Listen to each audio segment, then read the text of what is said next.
think of any other questions or any other things you want to go over before next week. Question here from a text asking if there's any extra steps for FFP. No, there's no extra steps for FFP.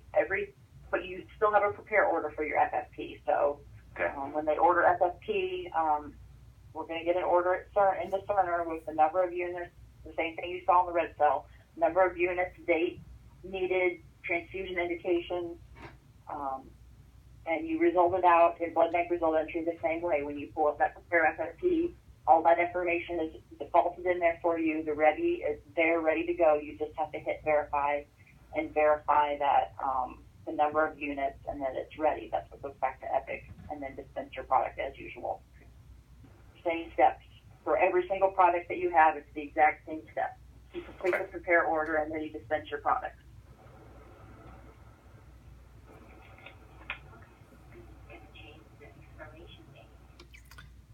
I don't have any further questions. I was just going to ask if Kayla could go ahead and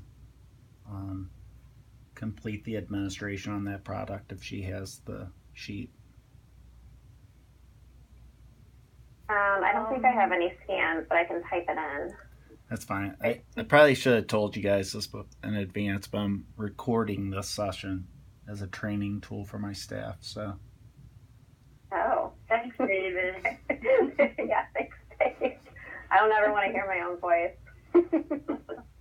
I don't know how it's going to sound since I'm using my phone to do this recording, so. That's all right. Okay, let me just screenshot this here. And I can type it in.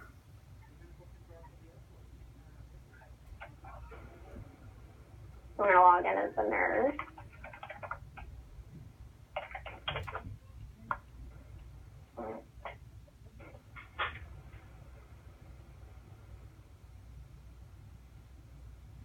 Go to my patient here.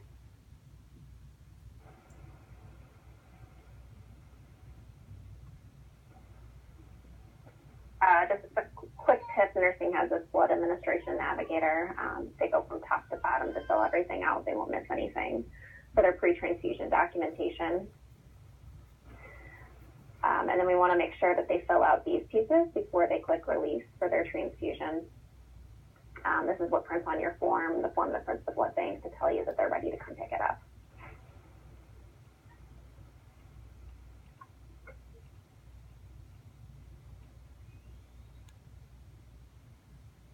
I'll go ahead and hop over to transfusion documentation. So nursing needs the transfuse order and they need to release the transfusion to be able to document their blood. So right now, these groups down here are open from previous transfusions for this patient, but I don't have a place to document this transfusion that I'm about to do. So I'll go to my transfusion release report up here, blue in the left corner. And yep, so here's the transfuse order that I placed today. Go ahead and click release. And I went from 0 out of 30 to 1 out of 30. The 30 is just for milliliters. If I had units, it would be out of however many units I had. So like this order here is for units. There's 1 out of 10 release for each unit, and out of 30. Oh, sorry, does somebody have a question? Nope. Okay. So 30 is not related to how many milliliters was ordered. I think this was just the max number decided on that you could possibly release for as many units as you would need. So the 30 has no relation to what the actual order is, but they would release each time that they needed a unit. If I expand this caret here, I can see my release information as well, and this does print on your form. So the release action has two functionalities. It opens up a flow sheet group for me to document my blood on, and it also prints that from the blood bank. We train nursing to not click this release button until they're absolutely ready to come and get their blood.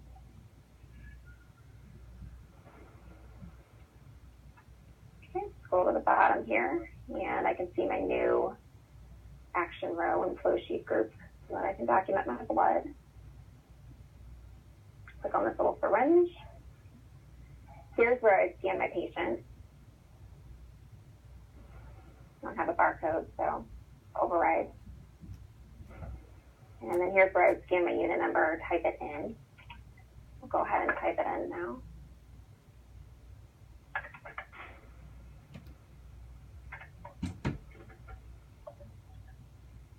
I don't have a check character. I don't know, Joe, if you have that for me. Yep, it is, of course, I think it's O, the letter O. Kind of hard to tell if it's O or 0, but I think it's O. It was one or the other. Try 0 then. Oh, I didn't press enter yet. I was going to say, so when nursing does have to type this in, if that ever does happen, it's just important to put that check character in, but you will get a little pop-up, as you guys can see on the screen. Cool. That worked. Product code.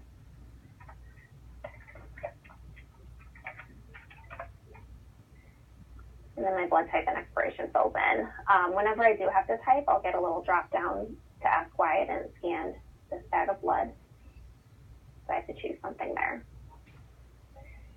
And then scanning and typing it in works the same way for matching. I'll get a little green thumbs up that says ready. So I'll get that with both typing in and scanning. We do train nursing, just as an FYI, if they override a patient barcode, that they do need to dual verify because they're not actually checking with Epic, so that's the correct patient. So nursing has the ability to type over here, overrode, patient, armband, dual, verify with nurse so-and-so. They do learn that in training. Okay, and then my rate is hard stop, so I'll go ahead and fill that into the starting rate. And then down here I can type in some vital signs. If I documented vitals in the past 15 minutes, I would have them over here to associate, but I haven't documented anything, so I'll go ahead and type those in here.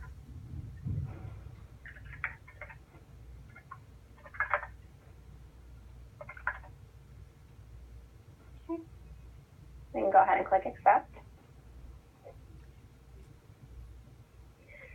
So for this flow sheet group right here, you can see that my status has gone from ordered to transfusing. I'll show you the difference up here. So if I didn't document anything on the flow sheet group, it would just be in an ordered status. But now, since I've documented that bag of blood, it's transfusing and my unit information is attached to this flow sheet group. So that'll prevent me as a nurse from scanning any other unit on this group and documenting against another unit, because I only want this group right here to be for that unit. I'm going to go ahead and stop my blood. Click that action row again. Got a few other options here. We'll click stop.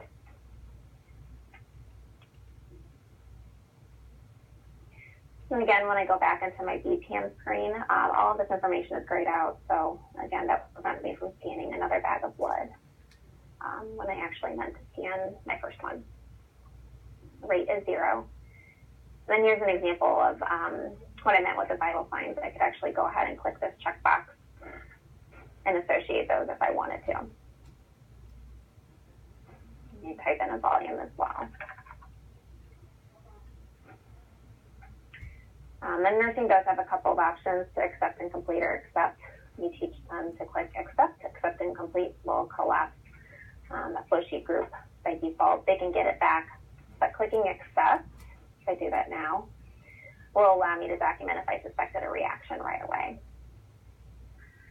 So if I click yes, then I'll get another drop down here, which I had clicked yes before, so that was already dropped down. But I could document on that suspected reaction here if I wanted to. You guys have any questions about the scanning or nursing documentation? No questions there. I do have one thing that I want to capture if we can.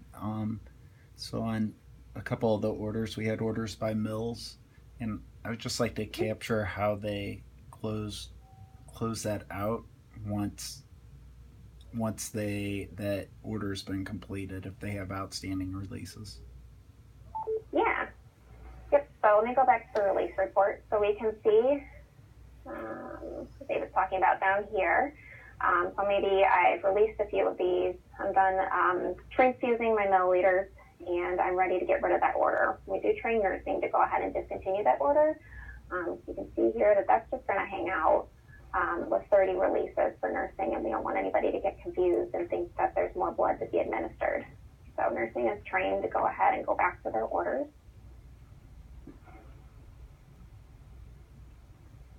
And we'll find the one that I placed today and go ahead and discontinue that.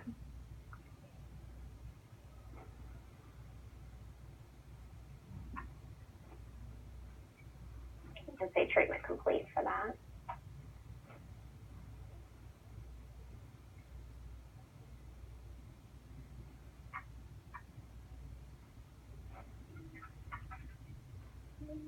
If we go back, I think I had 2 orders for 227 mils. So if we go back, that's gone there.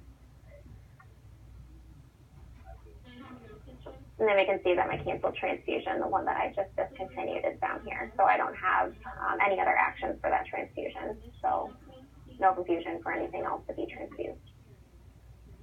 They can also do that with units as well. So say there was an order for 2 units and I only ended up transfusing 1, you could go ahead and discontinue that unit order too.